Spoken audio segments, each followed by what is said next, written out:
Hey guys, welcome to Mic It Up. Today we're going to take a fun look back at some of the most successful product campaigns from the mattress industry of the past few decades, give you our thoughts on which ones really stand the test of time. Stick around. Welcome to Mic It Up with GoodBed.com's Jeff Cassidy. So when that's the case, it becomes harder just psychologically to make a change. And Mike Magnuson. If you're doing those things, you can be competitive long term. Just when you thought these number-crunching data lovers couldn't get any nerdier, they started a podcast. And I know this is pretty controversial, but this is why we're having a podcast, right? But if you want to be smart about how the mattress shopping journey is changing and what retailers and manufacturers should be doing about it, well then, man, have you ever found your people? Because right now, it's time to mic it up. Is that good? Yeah. Is that good? Yeah, it's good. Well, why are you laughing about it then? Because the fun part. Fun. Yeah, okay. Your definition of fun is weird. Wait, you don't think looking at old mattress brand campaigns is fun? Confused. Well, let's have fun. Ready? Hey, it's Saturday. This is what I was going to be doing anyways. Mattress brand campaigns. Come on. Those are fun. All right. Well, today we wanted to take a look at some of the campaigns that have worked, in our view, really well and kind of stand the test of time. We just thought it would be it's a little bit of a lighter topic. Obviously, there's a lot of just our opinion here, so take it for what it's worth.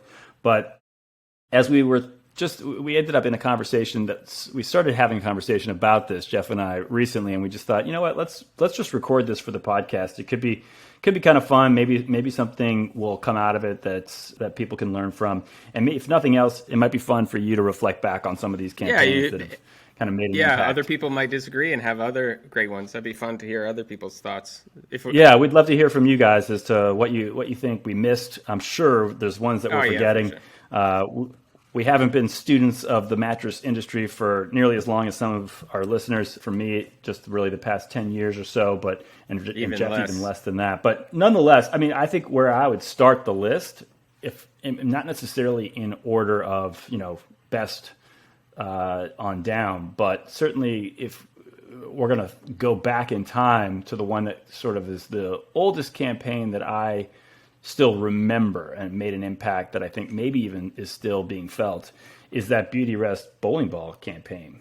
I don't know that the average consumer has any recollection of which brand did that campaign, but I think there's a lot of consumers out there who would still remember that ad if prompted. And so in that respect, that campaign, I think for sure stands the test of time as one, since it hasn't run in 20 some years, and yet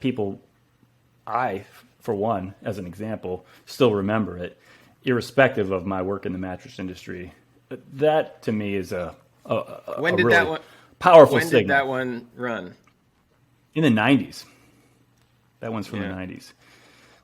So, that to me, I think that's you got to put that on the list. I don't know how you don't.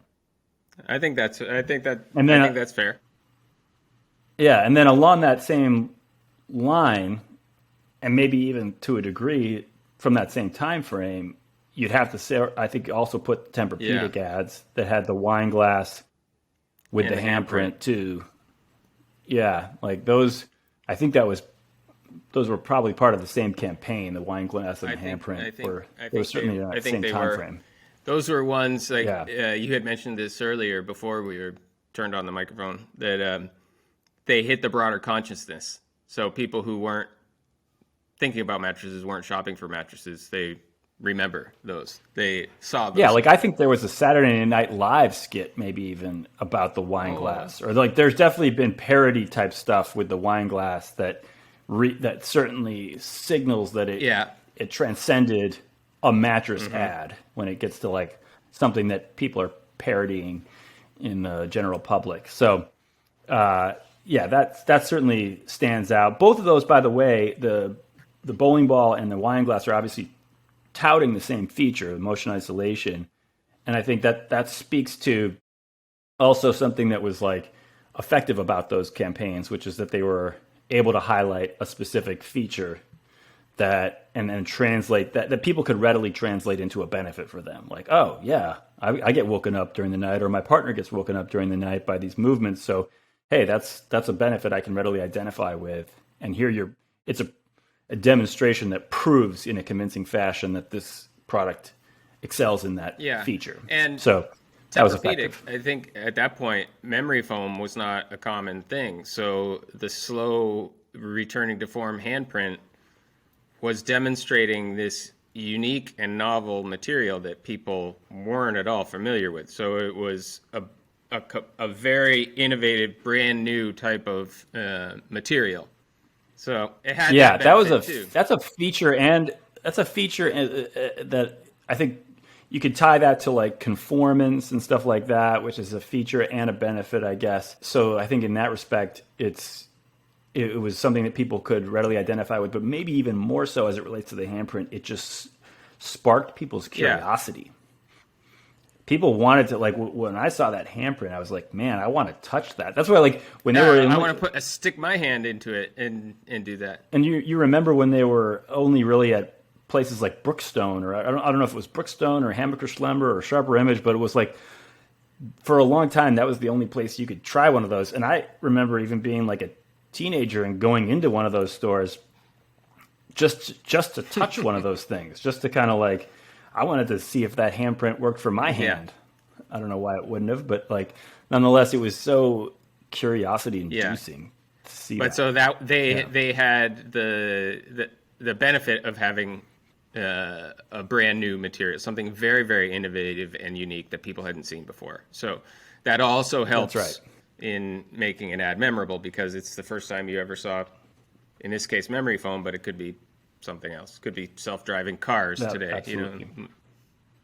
Yes. So those two go right up at the top of the list for sure. I think just to continue in that same vein, I'd put the recent Purple campaign right up in there as well. And that, because the reason I'm mentioning that next is it ties to what you were just saying about something unique. They were coming to market with this grid and this, that by and large the average public had not seen before. They found a way to showcase something unique about it, that in a way that was really novel and attention grabbing, which was with this egg test. and the whole video itself, the humor and the video was well done and funny. And, Goldilocks and but I think the egg premise was particularly, if they just had the Goldilocks thing, I think that would have been nowhere near as impactful as when they introduced this egg test, which was like demonstrating this unique characteristic of this unique material in a way that kind of was confounding for people. And it's the same thing. Like when we reviewed the product, we had to replicate the egg test because we just had to see it for ourselves. And I think a lot of people, it's a similar thing. They just kind of feel like, man, I got to see this product for myself to understand how could this be possible that you could sit on an egg or... So that I agree. That egg test is kind of the equivalent of the handprint from the Tempur one. It's... Yeah, or the wine glass, either way. Like, It's highlighting this unique, innovative functionality, in this case, material and construction thereof, but totally unique and something people had never seen before. So, yeah.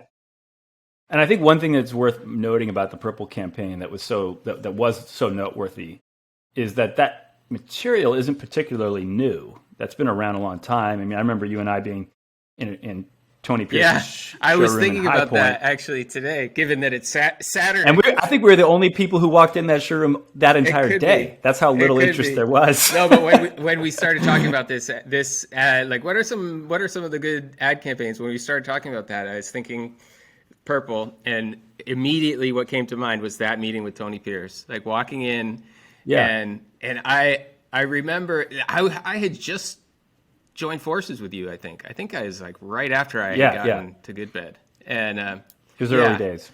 And I remember leaving, being like, "That stuff seems really cool," and that guy seems really nice, and he clearly is a super smart guy, and he was really happy to talk to us about this material. I hope he makes it. And given that nobody else was in the showroom, I was thinking, man, the odds are against him. but I really hope he makes it. And then you look at how Purple ended up doing, how those guys communicated that uniqueness to the entire world is pretty amazing. Well, what I remember thinking was, like, where he got me was hello when he said nonlinear resistance. Like when he said, I'm not even joking. I know that sounds incredibly nerdy, but when he explained it in the context of nonlinear resistance, the buckling, and like how this was, I was like, the light bulb went on for me. I was like, wow, that is truly unique. That does actually address an issue as it relates to how do you support areas that are like concave while allowing convex areas to kind of sink further in as they need to do in order to maintain a proper alignment. And I had thought about those things in the past in the absence of kind of ever thinking about the linearity of resistance of, that property in a material, because I just wasn't even thinking at all about that being an option, that a material could have that property. And when he explained that, it immediately a light bulb went off in my head about how this solved this problem that was kind of a vexing problem. But then I remember specifically thinking, man, nonlinear resistance, like that worked with me. How do you communicate this? Yeah, how do you get that message to the average person, let alone how do you communicate that through, kind of the indirect method of training RSAs and having them communicate it? Like, this is going to be a tough sell. That was I walked out of that showroom being basically convinced that this technology has value, but that, man, it probably is never going to work in retail.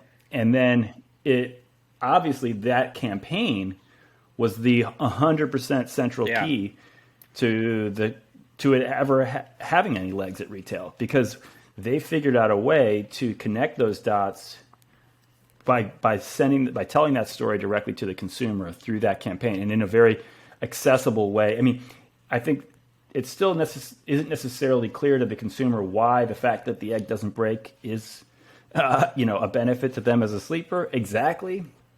That part, but nonetheless, it was enough that people could go, wow, that's unique. That's something different. That's something different. I want to learn more. I want to check it out. Yeah, I kind of get the general premise of like maybe how that could benefit me, but from there they were able to really succeed not only in their direct sales but also in driving traffic to retail. So that's obviously, if a campaign can do that, you got to put it on this list. I mean, yeah. Obviously, Purple had the benefit of the internet with that ad, right? Like that ad wasn't on TV and you had to see it on TV. You could watch that. Yeah, and they needed longer than 30 seconds to tell that story. Yeah, and you can forward it and somebody can watch it immediately and share it so it can go viral. Versus before the internet, so like Tempur had the handprint and the wine glass, totally unique, innovative material, something new, people want to check it out. But you had to see the ad. Like you had to see it, or you had to have somebody tell you about it, and then you had to see it. So all you had to do at that time was just stay up past midnight, and you were pretty much going to see it. No, but it's if your TV was on, that ad was coming on at some point. But the ability to go viral is powerful, and that purple. Yeah, that's another good point. Like another good reason why that ad should be on this list is it went viral. That it did go so viral. Yeah. So it not only was solving this massively complex problem of how do you communicate this feature, this rather unique and nerdily advantageous feature to the general audiences, but it also did it in a way that was so entertaining that it went viral. So good one being on the list. Yep. Another one. Okay, I don't have like a specific campaign to point to per se, but I think Sleep Number has to be recognized in this conversation because they, I think just in general, have been very effective in their advertising over the course of their history. I mean, you can look to just their fact that they've been able to build up to become whatever they are, the 5th largest brand. And they've really done that. I mean, for the most of their history, they've been selling only direct, like through their own stores and direct channels. And so, and their stores, by the way, most of them are in malls. I'd argue not necessarily a venue that most mattress retailers have had a lot of success in, like being inside of malls. And so it says to me like, well, what is it about that formula that works for Sleep Number? Well, I'd argue it's the advertising. Mm-hmm. They've been very, very good at advertising, and so good that when people walk by one of their stores in a mall, they go, yeah, I want to check that out. That advertising resonated with me enough that I want to go check that product out now that it's like 20 paces away from where I'm standing. Mm-hmm. And so that formula, I think, really works well for Sleep Number because they've been so good at advertising. So it's kind of just like they get. I don't have a specific campaign in mind as much as I do effective just like ongoing execution of like a lifetime achievement award. That's a good way to put it. That's a good way to put it. It's just like, they've been very effective at executing advertising that generates interest in their products over the span of their whole But existence. Today their stores are probably not predominantly in malls, right? I mean, they're well, I think obviously as foot traffic has migrated in general, as city people have moved away from malls in general, their store footprint has moved away from malls. But I think just historically speaking, like that's still a statement, an accurate statement. In the past, it was like that. Earlier on, it was like their history is and even recent history, it's been heavily biased towards malls, I think. But moving in a direction probably away from that, I'm guessing. So those would be certainly in there, and then my mind next goes to the Serta sheep. I mean, that would be certainly the most memorable campaign that maybe doesn't relate to specific features and benefits.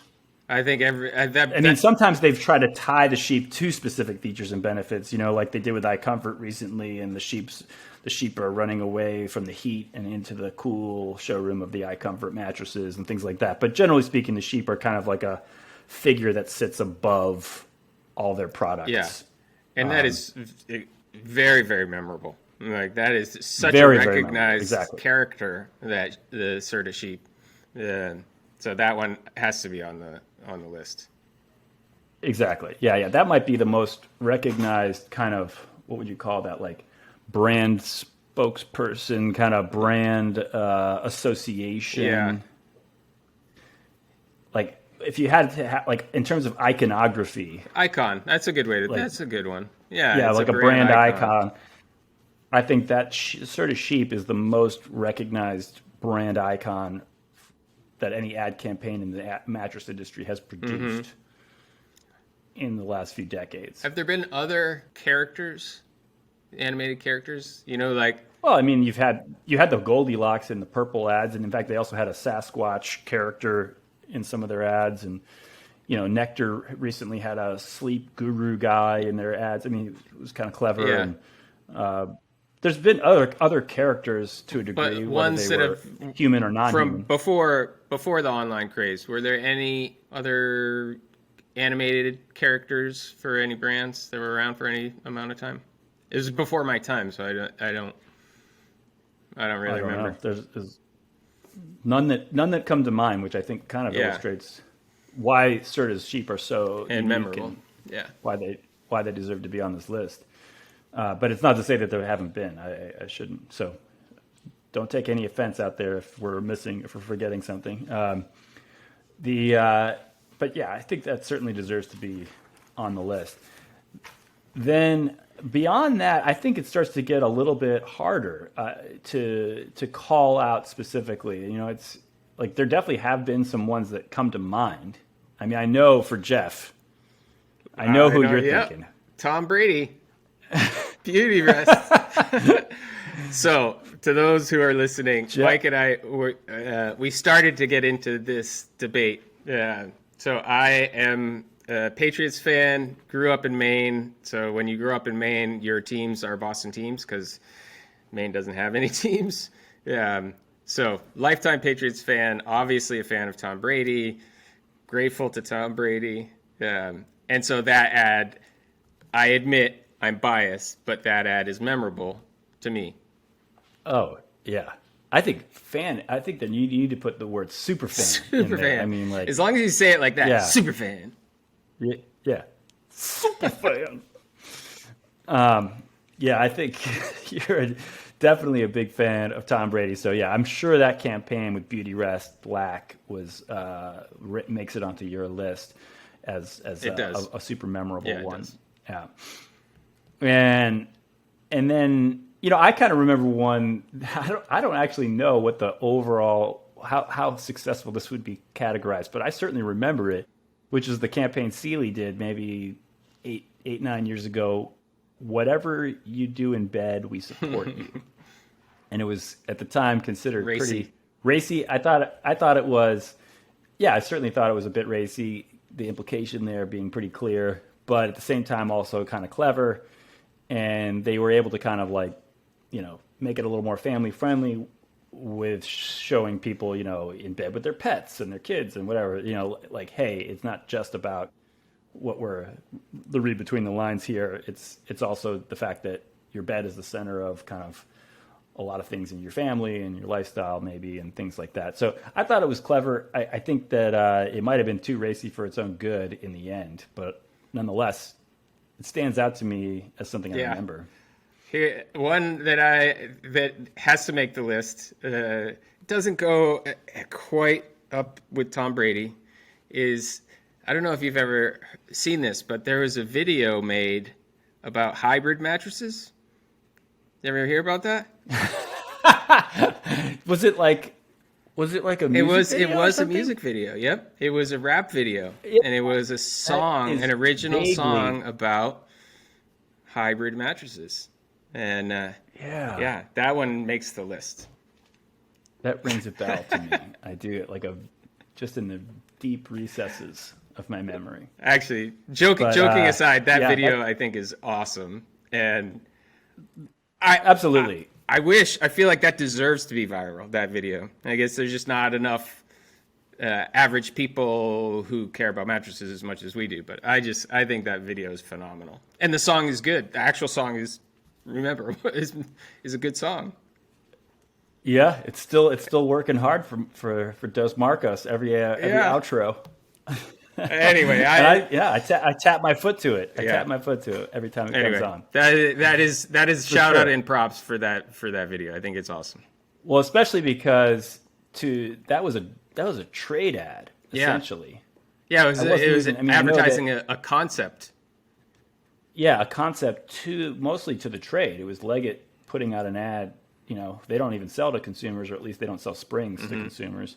So they were really marketing that product to the trade, and so as a trade ad goes, I mean, gosh, that was as clever and creative as they come, and so it certainly felt like, even by consumer ad standards, like you said, it would resonate with people, and it could have easily gone viral. So, yeah. Had the right kind of things come together. So that certainly is worth mentioning here. But as I think about this, I mean, one of the things as we look back at the list that we've already come up with, I do feel like one of the things I notice is that some of those ones that we listed first that seemed like the most obvious to include here, they really did focus a lot on features and benefits. And when I think about why does that matter? Well, one of the things I think is that people see the ad and they could immediately relate to how this product is going to help me, you know? And as memorable as like Tom Brady is, as fantastic, he's a great quarterback, man. Don't get me wrong. I'm not saying he's not a great quarterback, but as memorable as great as he is, knowing that he sleeps on it doesn't necessarily help me understand how this product is going to help me the way it just makes you awesome. Some feature it makes you awesome and handsome. Yeah, all those things. And like all you need is a beauty rest. Like no aging. Yeah, all those things. Obviously, those are all inferred, I guess, by his endorsement. But nonetheless, I think as a skeptic, I don't necessarily. I mean, look, it's great. But at the same time, I think the reason why some of the other ones maybe were even higher on our list was because they did kind of help. They related to something that a consumer could look at and go, yeah, that solves a problem for me. I get that. And one of the reasons why that's so important is because, well, where are these campaigns running by and large? Well, a lot of times these campaigns, whether because they went viral on YouTube or because they were run on television in the first place, where you can't target people who are actually active shoppers. Well, a lot of these campaigns, in other words, a lot of the impressions they're making are on people who are not currently shopping for a mattress, right? They're in that 99% of people who are not actively shopping right now for this product. And if you're going to get value from an ad that's running to someone who's not shopping for a mattress right now, you better leave them with something that's memorable, that they can retain for that period of time that's between, however many years it's going to be before the next time they're ready to make a purchase. And that's one of the things I think, well, if you can do something that ties to a benefit of solving a problem that I have, that seems like the kind of thing I might retain. I'm not looking for a mattress right now, but I do have this problem where my wife and we get jostled. We wake up when the other moves or when our pet jumps into bed or whatever. So I file that away and go, when it comes time to buy a mattress, I'm going to probably look at that tempur-pedic or that beauty rest, the one that has that feature that I saw in that ad. Whereas I'm not sure that the Tom Brady ad sticks with me in that same way. Yeah. For a period of few years later. Yeah, but I see your point, and yes, definitely true. Those are ads that are advertising features, benefits, but it's also something totally unique, and it's something. It's materials that are in all of the mattresses, so it's a characteristic of the brand. So memory foam, all Tempur mattresses have it. Purple hyper-elastic polymer grid, all of their mattresses have it. So yeah, it's all with a traditional brand. You have a huge portfolio. Like you have lots of different models that contain lots of different materials, different construction types. So it's much harder to have any kind of feature benefit ad that spans everything. So it's harder, but nonetheless, I think that it's worth noting that doing that is, or at least organizing your product lines within your umbrella brand around families of products that have some central feature around which you can build some unique value, I think is effective. So like if your product line is so kind of scattered underneath that main brand, then maybe it's going to be harder for you to build value in that brand because of that.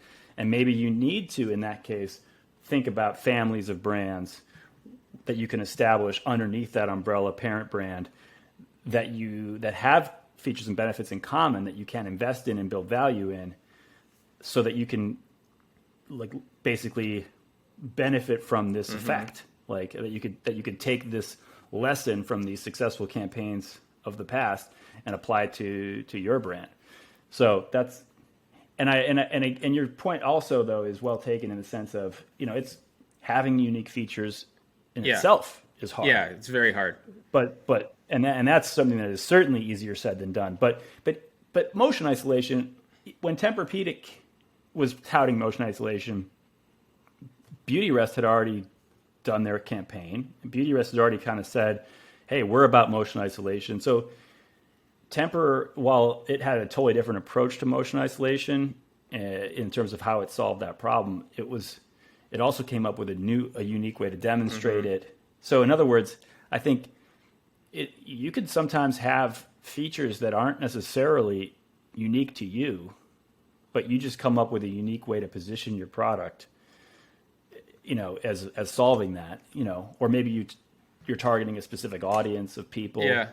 And that makes it unique, or so. But I just think that in general, to the extent that your campaign if you're going to run any kind of an advertisement, and if you listen to any of our podcasts before, you know that we generally think that general advertising, meaning advertising that's going out to, that's hitting the 99% of people who are not shopping right now, should be your last priority in your advertising hierarchy, for sure. And that really the machinery, the fundamental core machinery of your advertising should be about reaching the in-market shoppers.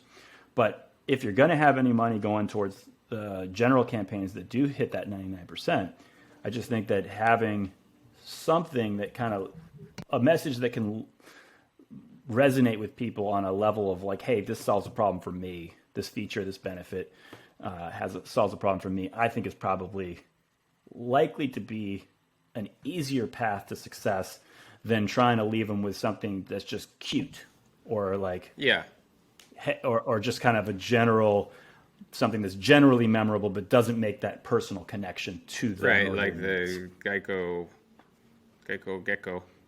Not tied in it. Right, but even the Geico guy, they're saying save 15%. Like that was the is about money. But yeah, he made it memorable. So yeah, that's kind of one of the things I look at when I step back and look at that list. Uniqueness is difficult in the world of mattresses. To that point, I think that's definitely true. There's so many mattresses on the market that use basically the same materials that it is hard to be unique.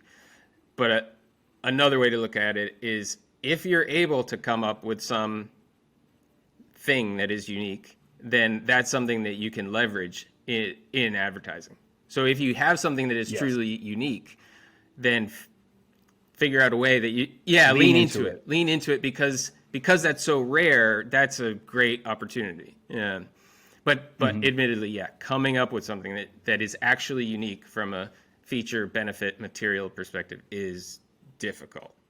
I think we should wrap it up here. We'll keep this kind of short. We just thought it'd be a fun topic to cover, and we do encourage you guys, hey, please let us know in the comments of this video or in our LinkedIn post or wherever you see this. Just we'd love to hear your thoughts on what campaigns you think stand out to you, why you think they were effective, what did we miss? Yeah, and we always love that. Actually, will be fun to see it. That part will be fun. More seeing fun other than people, this was exactly. Other people's ideas. All right, guys. Well, if you like what you're hearing, as always, we encourage you to subscribe and please leave us a review. It helps other people discover the podcast. And in the meantime, thank you for listening, and we're out.